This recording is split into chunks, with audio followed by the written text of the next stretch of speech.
Hey guys, I'm Paul. And I'm Bea. And this is Everything is Boffo.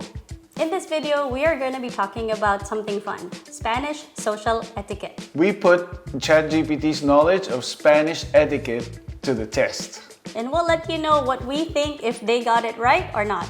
All that right after the intro.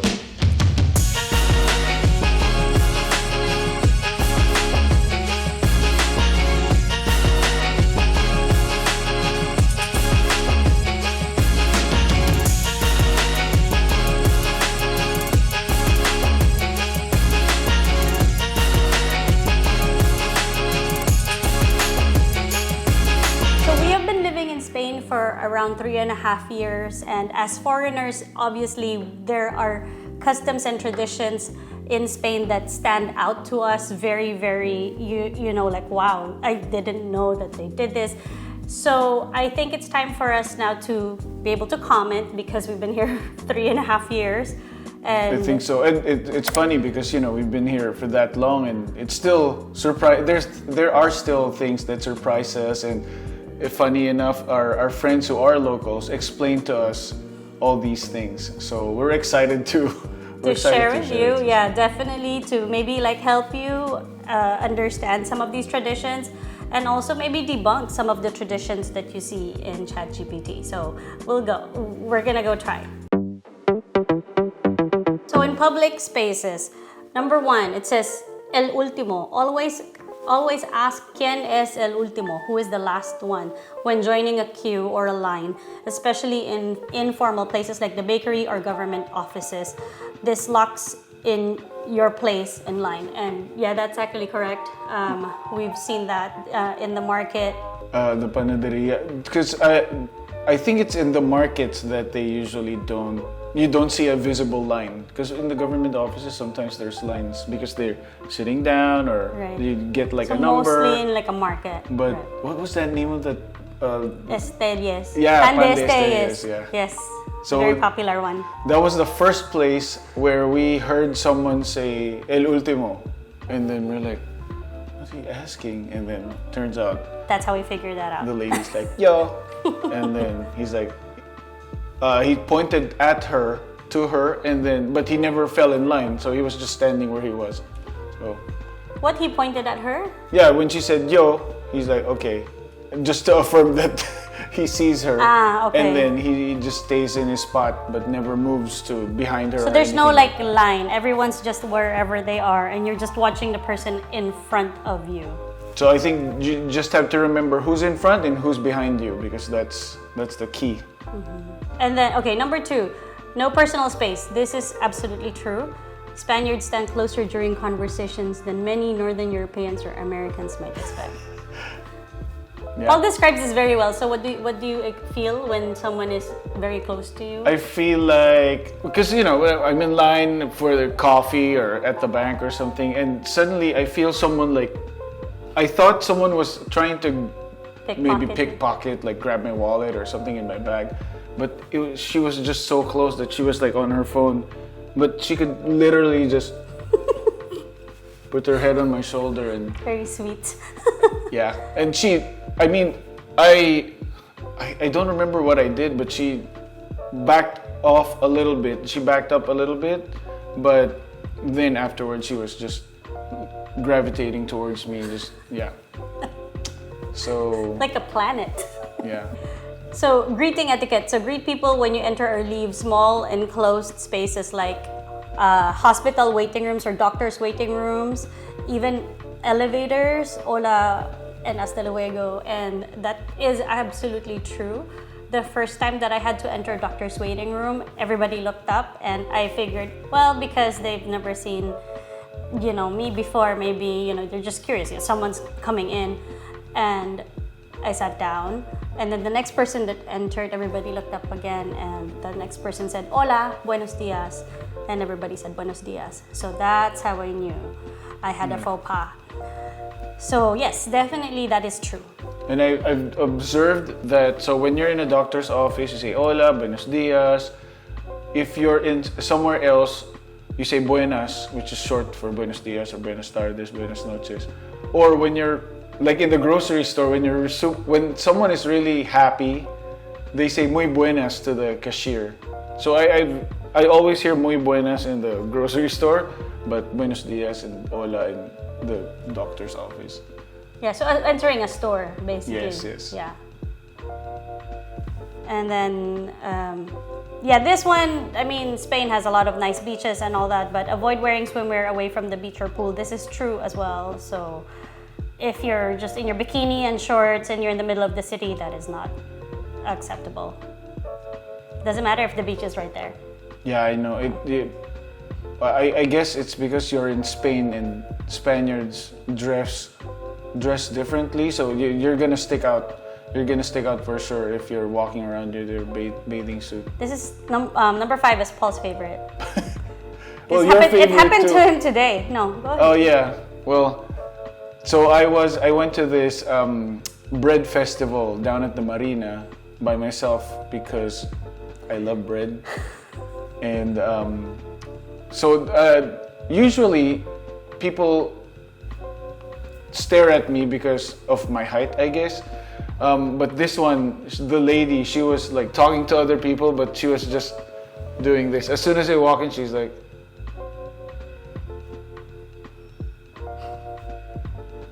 and so I was like locking eyes with her, smiling a little bit, and then I went on my way, take a look at the bread, and I tried to look over my shoulder to see if she's still looking at me.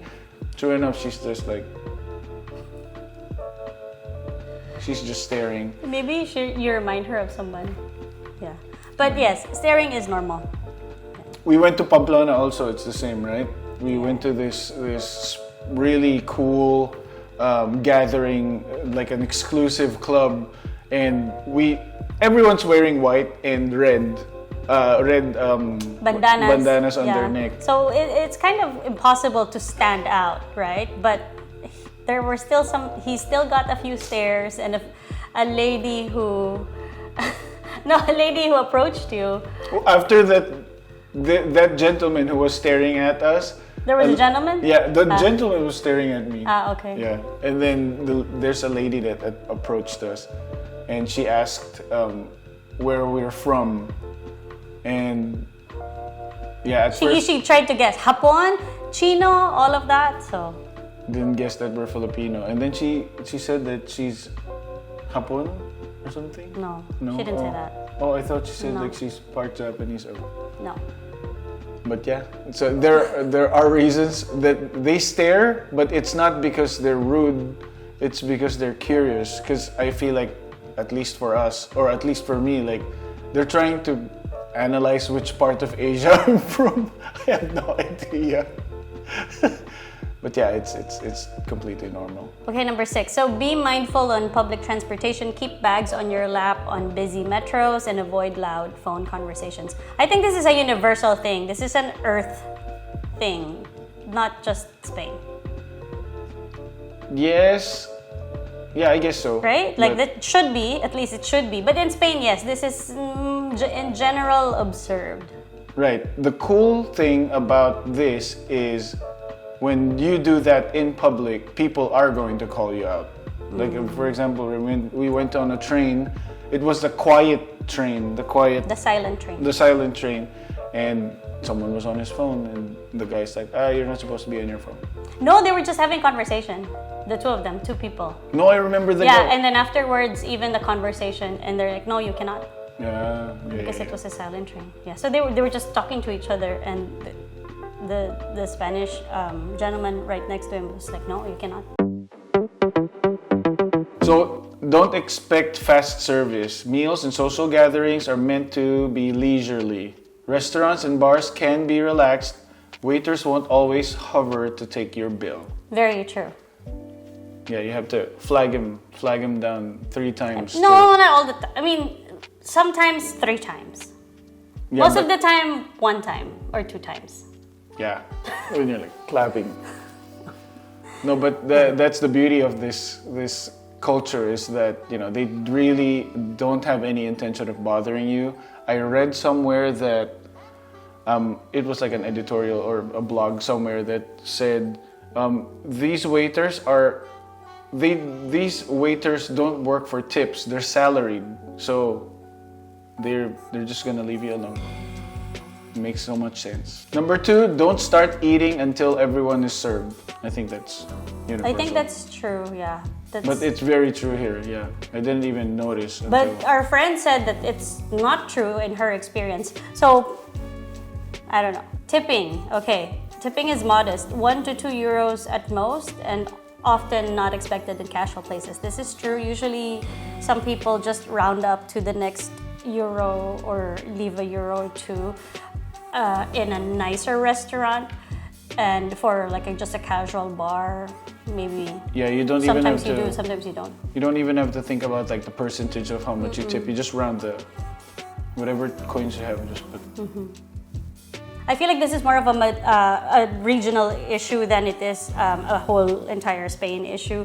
So water, like tap water, is not available in most restaurants. If you ask for it, they will give you a weird look. If you ask for it here in Valencia, and Paul even had to explain himself. He goes, I have to take medicine. So can you give me some water? And so I asked, like, do you have agua de grifo?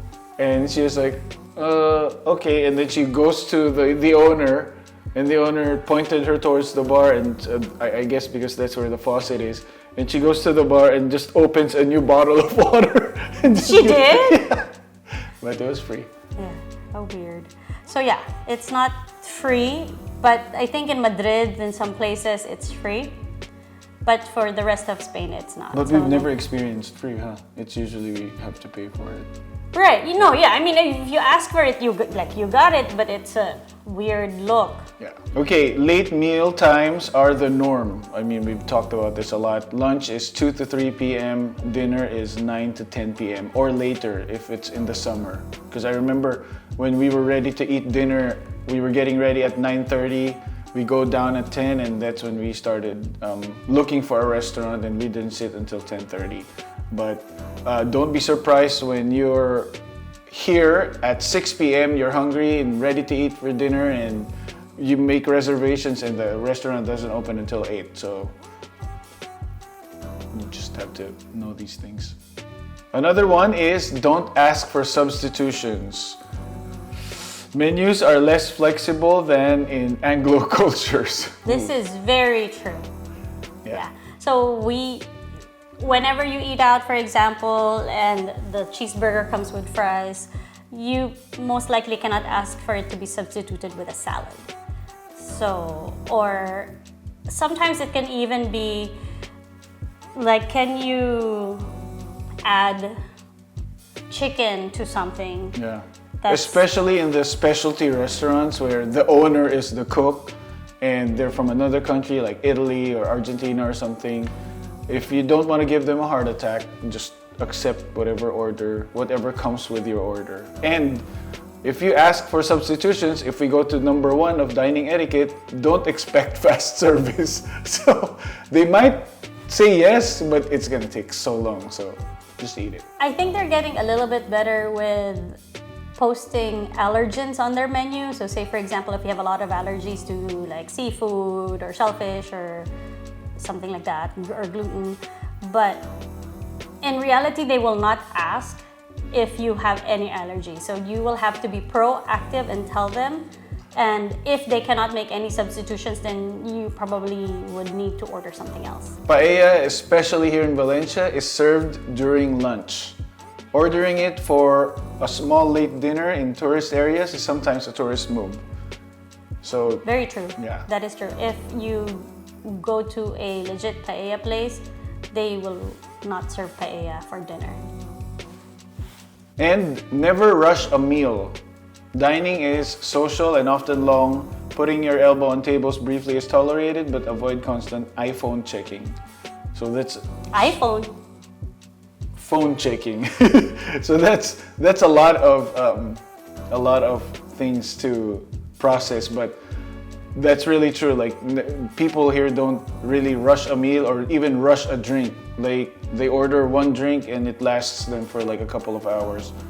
And then when just like what we mentioned in our smaller videos, like when you go around here and you see people dining, they're not on their phones, they're always just talking to each other. So it's a very social event. clinking glasses, you have to look people in the eye when you do that. True. Toasting. It's saying here it's a superstition. Some say for 7 years of bad sex if you don't. So. We don't know if that is a superstition in Spain, but what they I do know is that when they toast, they look you in the eye, like they're really serious with it. So just do it. Number 2, drink at your own pace. This is real as well. So there's no pressure to chug. Like Philippine culture is like that, where they do tagay, or you know, I guess American culture where they tell you to like chug. Yeah, no. Nothing like that. Drinking is very social, and it's not a competition. It's not competitive. Very true. Yeah. Botellón culture is real. So botellón is like a pre-gaming. So a lot of kids pre-game outdoors instead of indoors. So they go usually to like a park and have a picnic and pre-game there. So this is true, but we rarely come across it. Yeah, well, if anything, I just see like empty cans of beer in a corner somewhere, but I wouldn't know if that's botellón or not. But I am sure someone pre-gamed there. Okay, number 4, very, very important. No one gets blackout drunk. Kinda true. Kinda true. Yeah. Kinda true. So we live in a very it's populated by a lot of bars, in an area that's populated with a lot of bars. So we see a lot of socializing happening, and there are people that do get drunk. Not just the tourists that are here for like a bachelorette or bachelor party, but yes, we do see some, but not a lot. Like maybe in a sea of 200 people around the area drinking, one person. And it's always by 𝗪𝗪𝗪𝗪 place, like a to-go like place. A pizza place. They trying to feed the person pizza on the floor because the person's just like in there. Yeah, they party early here, so the pre-gaming, but you'll see a lot of like people on the floor. A lot of people? No, not a lot of people. A lot of people around that one drunk person. But yeah, but it's not socially acceptable. Yeah. So conversation and greetings.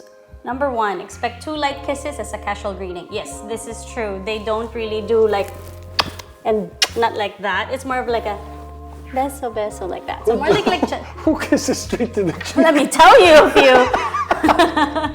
Yeah. So normally it's like a light air kisses, I believe. Yeah. Especially for men meeting women for the first time. Yeah. So I mean, it can be like a light kiss like that, but it's not like a full on like that. Direct eye contact during greetings is important. It conveys sincerity. Yes, I believe that is true. Yeah. But I don't know if that's a Spanish thing. Yeah, I know. It could be an anything thing. But then, because when you're having a conversation with them, they're just really staring at you in the eye. So I think looking you in the eye. Looking you in the eye. Just like cycle. Okay, interrupting isn't rude. Yes, that is true. We have been to restaurants where you could hear how everybody is talking at the same time, and we have seen like just some people on the street stopped at conversation and both of them are talking at the same time. So it is an art form that we don't know yet. We are not very how is the word for it, like familiar, not used to it. Yeah. So but it does happen. It's so hard for me because I'm like a terrible listener already. So when we're having a conversation with someone and like someone crosses and does another conversation while you're talking, I can't concentrate. It's so hard. But it's very normal. But true enough to the other rule, you just stare them in the eye. So you can just pretend you can understand them. Direct communication, number 6. Spaniards are typically blunt compared to Anglos. It's not rude, just honest. I don't think so. I think maybe some people would be very direct, but I don't know. Maybe when they're speaking in English because they're translating from Spanish to English and it sounds like it's rude, blunt. but it's No. Right. That's think how that's it. that's how I think it comes across to me as well, because when we first arrived here in Spain and we were looking for apartment rentals, we really tried our best to speak to them in Spanish, but obviously they could tell we were struggling. So more than once we were told we can talk in English, which sounded very harsh to me, because the way she said it, instead of saying, for example, like, I don't know, how would you rephrase that? It's okay, English. If you're comfortable speaking English, or it could be like, it's okay, English is fine. Yeah. Right? English is fine. Usually, like, you say, we can, I don't know, like, just the way she said it, a few of them said it was like, oh, did I offend them? Yeah. But she sounded like she's saying that I can speak English too. I can understand English. Oh, I can speak English. So we were like, right, the way it sounded, but obviously in Espanol, it's podemos hablar en Español, meaning we can talk in English. But the way it sounded, I don't know. Yeah. So yeah, maybe it's lost in translation I kind think of that's thing. it. Yeah, I don't think they're blunt. Some might, like, the joke might come across as different, but I don't see it as rude. But like a language lost in translation. Yeah, lost in translation. Swearing is casual, which is, I think, yeah, mild to swear words everyone. are common. Yeah, they're very common and not taken seriously. So, for example, the F word in Spanish is not as abrasive. Strong, yeah, it's not as abrasive. Yeah. So the F word is okay to say for a lot of things. I think that's what took us back. Like, whoa, are they mad? Yeah. But no, it's just like yeah. So they do have a lot of the F word here is like the S word. true. So yeah. So don't think that they're mad at you when you hear like a swear word. Normally they're just fine. Being late is normal within reason. 10 to 15 minutes late is not a big deal for social events. I disagree. I think a lot of people that we have met would, except if you're going to someone's house for a party, usually no, people are there at also the time. Yeah, they we've say. never really encountered like super. If anything, we're the ones who are late, not the other people. Filipino time. Yeah. No, in a professional setting, we have not encountered it. For example, if we're meeting someone over coffee, or when we were looking for realtors and trying to look for apartments, everybody was on time. No, Yeah. not one person was late. So I think this is not true. But acceptable if you are late. Right, but it doesn't happen as often as they say. So Sunday is family day. So kind of like in the Philippines, Sunday is a day with your lola. You go to your grandmother and she's gonna cook a feast for you. It's the same here, because I remember when we were talking to someone, she said she invited over her mother-in-law, and the mother-in-law's like, I'm gonna make paella, and then they just had a feast at home, and that's the Sunday. It says here that shops close, which is true also. So all the major grocery stores are closed on Sundays because people rest and spend time with their family. So sacred. I mean, this might be important, no? At the market, okay, but it's just one. Okay, well, there's one about hygiene and manners. Okay, don't touch produce with your hands. If you're at the market, use gloves or bags. Or you just tell the lady that I want avocado for tomorrow, and then she's gonna pick for you, but you don't touch any of the produce. Because I remember we brought your aunt and her friends here, and they're like, ooh, this looks nice, this fruit, and then I'm like, don't touch it. So yeah, don't get caught. So transport and driving. Number one is let elders sit. Always offer your seat to the elderly, pregnant, or disabled. And especially when you're in a bus, there's color codes for those seats. Like, I think it's green. For Valencia, it's green. Yeah. So that would be for the elderly, for the pregnant, or the disabled. And oftentimes, they are being followed. But also what I like is that the elders tell the people who are sitting there in their designated seats, can you get up because I'm gonna sit down. Yeah. So maybe that's where they say that the Spaniards are blunt. But yeah, it's their right to sit there. Yeah, they earned it. So number 2, driving is assertive. Horns, hand gestures, and aggressive maneuvers are common but not always hostile. Actually, I think they're a little bit more patient here than they are in other cities, to be honest. Yeah, I think they just do this, like they raise their hands in the car just to show they're frustrated, but they don't really want to engage in like anything other than just... No, but even that, like for example, horns, to be fair, I think when we were in Paris, there were more horns honking immediately. Like if someone is in the way or something like that.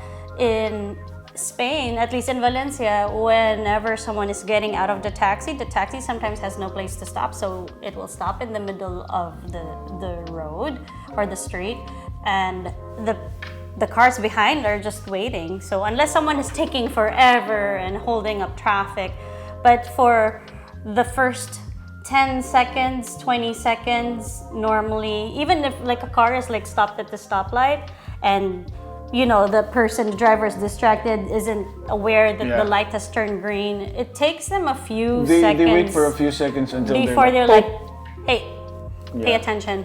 So we've noticed that. So they're actually more patient than... Yeah, not as aggressive. Than maybe like my experience in California. Or in the Philippines. Like the light just turned, they're like, pip, pip, pip, pip, pip. So yeah, it's different. So I would say no. They are sometimes a little bit aggressive in terms of their... I think they're defensive because they're... Right. I feel like they're good drivers too, so they're more of like... Plus, especially navigating towards that rotunda. Yeah. So yeah, they have to be quite aggressive, but otherwise, I think they have more patience. ChatGPT included shopping, so there's a few things here. So number 1, say hello and goodbye in small shops. We've established that. Yes. And number 2, go ahead. Well, I remember when we went into that small shop, I could see the owner just looking at me, and then I'm like, buenas. And she's like, buenas. Yeah. Yeah, so... You have to acknowledge them. Yeah. And then haggling is not common. Prices are usually fixed, except in flea markets. So in flea markets, yes, you can bargain. So that is something that you may want to practice if you're not used to haggling, to maybe, knock a few euros off of your purchase. So that the flea market will be the place for that.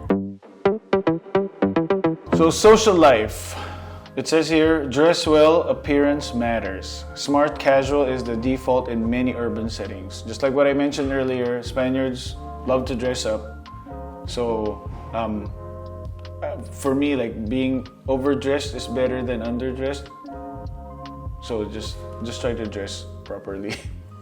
Yes, definitely athleisure is not something that is common here. Typically, you only wear gym clothes to the gym and nowhere else. And the next thing, don't assume that everyone speaks English. This is true. Even in the biggest cities like Madrid and Barcelona, do not expect everybody to know English just because they're in the biggest city or they're the capital of Spain.